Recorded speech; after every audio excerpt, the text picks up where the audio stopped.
কৃত্রিম বুদ্ধিমত্তা এরই মধ্যে দেশের তথ্য যোগাযোগ ও ডিজিটাল প্ল্যাটফর্মের একটি অত্যন্ত গুরুত্বপূর্ণ অংশ হয়ে উঠেছে। এটিকে সঠিকভাবে বোঝা এবং দীর্ঘমেয়াদে কিভাবে কার্যকর ও দায়িত্বশীলভাবে ব্যবহার করা যায় এটাই এখন বড় চ্যালেঞ্জ বলে মন্তব্য করেছেন তথ্য ও সম্প্রচার মন্ত্রী জহিরুদ্দিন স্বপন।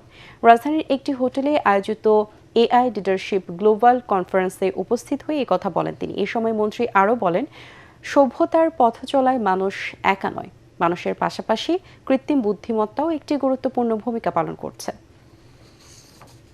আমাদের দেশের শিক্ষা ব্যবস্থা, আমাদের দেশের তথ্য ব্যবস্থাপনা, আমাদের দেশের বিজ্ঞান, আমাদের দেশের গবেষণা, সব ক্ষেত্রেই কৃত্রিম বুদ্ধিমত্তাকে আমরা যাতে বন্ধু হিসাবে পাই।